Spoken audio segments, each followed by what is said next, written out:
ಡಿಕೆಶಿ ಸಚಿವ ಸಂಪುಟದಲ್ಲಿ ಹಾಸನ ಜಿಲ್ಲೆಗೆ ಒಲಿಯುತ್ತಾ ಮಂತ್ರಿ ಸ್ಥಾನ. ಅರಸೀಕೆರೆ ಶಾಸಕ ಕೆಎಂ ಶಿವಲಿಂಗೇಗೌಡಗೆ ಸಚಿವ ಸ್ಥಾನ ಸಿಗುವಂತ ಸಾಧ್ಯತೆಗಳಿದ್ದಾವೆ. ಶಿವಲಿಂಗೇಗೌಡರು ಮಿನಿಸ್ಟರ್ ಆಗ್ಬೋದು ಅಂತ ಹೇಳಲಾಗ್ತಾ ಇದೆ. ಯಾಕಂದ್ರೆ ಹಾಸನ ಜಿಲ್ಲೆಯ own and only Congress MLA ಅವರು ದಾಖಲೆ ಅಂತ ಹೇಳ್ಬೋದು ಅವ್ರಿಗೂ ಕೂಡ. ಯಾಕಂದ್ರೆ JDSನ ಭದ್ರಕೋಟೆ ಆಗಿತ್ತು.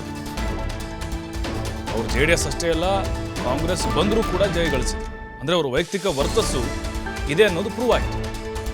JDSನಿಂದ ಕರೆತರುವಾಗಲೇ ಮಂತ್ರಿ ಸ್ಥಾನದ ಭರವಸೆ ಕೊಟ್ಟಿದ್ರು ಕಾಂಗ್ರೆಸ್ ನಾಯಕರಿಗೆ ಸಿದ್ದರಾಮಯ್ಯನವರು ಹಾಗೆ DK ಶಿವಕುಮಾರ್.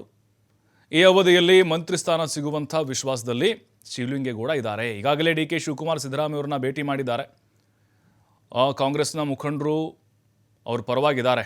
ಸಂಸದ ಶ್ರೇಯಸ್ ಪಟೇಲ್ ಬ್ಯಾಟಿಂಗ್ ಮಾಡಿದ್ದಾರೆ. ರಾಹುಲ್ ಗಾಂಧಿಗೆ ಪತ್ರ ಕೂಡ ಬರೆದಿದ್ದಾರೆ. ಹಾಸನದ MP ಶ್ರೇಯಸ್ ಪಟೇಲ್ ಅವರು ಕೊಡಬಹುದು ಅಂತ ಅನಿಸುತ್ತೆ. ಯಾಕಂದರೆ ಏಕೈಕ ಶಾಸಕರು ಹಾಸನ ಜಿಲ್ಲೆಯಲ್ಲಿ ಕಾಂಗ್ರೆಸ್ನವರು. ಜಿಲ್ಲೆಗೆ ಪ್ರಾತಿನಿಧ್ಯ ಕೊಟ್ಟಂಗಾಗುತ್ತೆ ಮತ್ತು ಶಿವಲಿಂಗೇಗೌಡರಿಗೂ ಕೂಡ ಅವರಿಗೆ ಗೌರವ ಕೊಟ್ಟಂಗಾಗುತ್ತೆ.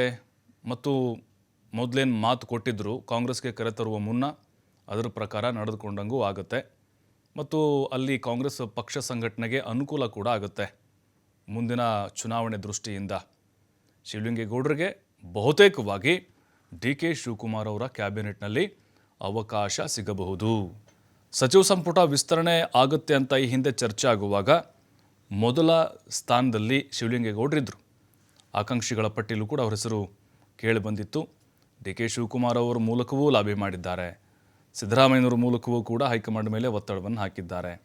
ಹಾಗಾಗಿಯೇ DK ಶಿವಕುಮಾರ್ ಜೊತೆಗೆ ಉತ್ತಮವಾದಂಥ ಒಡನಾಟ ಇದೆ ಅವರಿಗೆ. ಸಿದ್ದರಾಮಯ್ಯನವರು ಕೂಡ ಅಷ್ಟೇ ಇತ್ತು.